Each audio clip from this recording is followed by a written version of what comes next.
So I've been using the iPhone 13 mini as my main phone for the past 30 days. Coming from the iPhone 15 Pro, an absolute beast of a phone, this little guy was a big change. But in the back of my mind, I kept wondering, what if life with a smaller phone is just better? If you're even thinking about picking up an iPhone 13 mini this year, stick around because I'm diving into everything, what's great, what's not, and whether it's still worth it in 2025.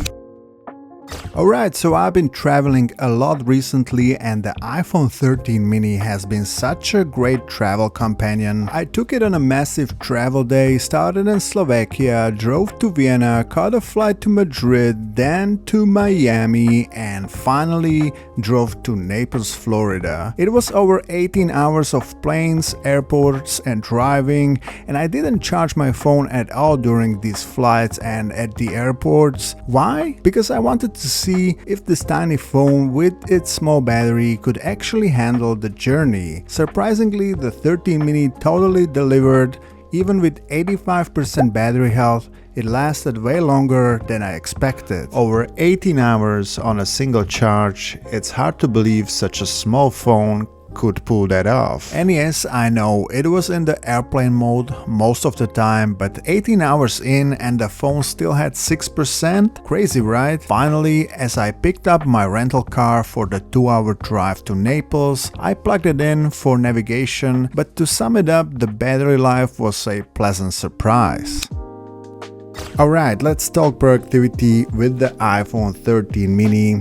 And I gotta say, the smaller form factor totally works here. It's super easy to operate with one hand, like actually one-handed, and surprisingly, I found myself less tempted to scroll social media or binge YouTube videos. Now, apps like Instagram or TikTok, they're fine, vertical content works well on the smaller screen, but watching long-form YouTube, yeah, not so much. The screen is so tiny that after a while I would either stop the video or grab my iPad. Honestly, staring at this display too long made my eyes feel tired. But here's the thing, from a productivity standpoint, that's amazing. If you're looking for a phone that's less distracting, the 13 mini is like the perfect choice. And here's a pro tip, set your wallpaper to black and tint your icons black and white. It helps reduce distractions. Oh, and gaming? Forget about it. Light games like Crossy Road are fine, but heavy stuff like Genshin Impact? Nope.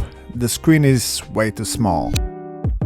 Alright, let me drop one more huge benefit of this little phone. I'm a runner and taking my phone along is just part of my routine. I hate running with a standard size iPhone. It's bulky, it bounces around, and honestly, it's just annoying. Could I run without a phone? Sure, I could just use my Apple Watch and AirPods and call it a day. But here's the thing, I never leave the house without my phone, and that's where the 13 mini comes in clutch. It's perfect for any outdoor activity like running, biking, walking, you name it. It's so small and light, you barely even notice it's there. Trust me bro, you will appreciate how portable this thing is.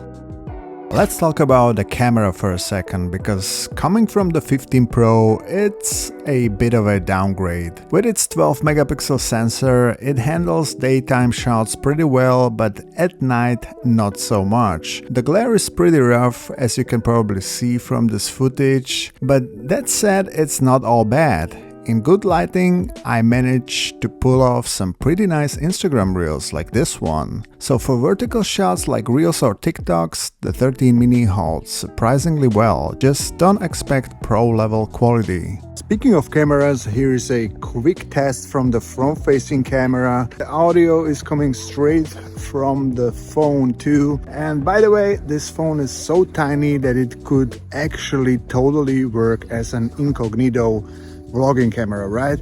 So I have no idea how the quality is right now. I'll find out when I edit this. It's quite dark and overcast today, but hey, is it any good? You tell me in the comments.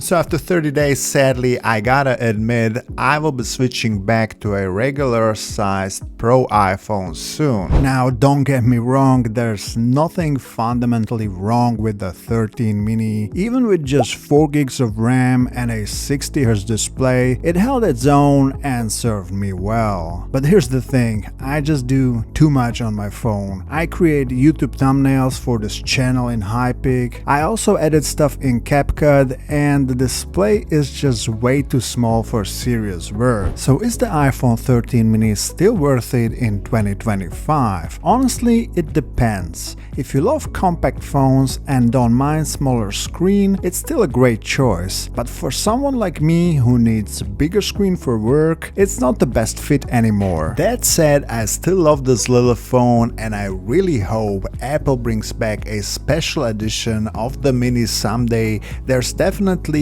a fan base for it, and I would be the first in line. Anyway, if you're thinking about picking one up, don't forget to check out my iPhone 13 mini unboxing video, and if you got questions or comments about the 13 mini, drop them down below. You know, I read all your comments, guys, and I would love to help. Thanks so much for watching. I'll catch you in the next one. Peace.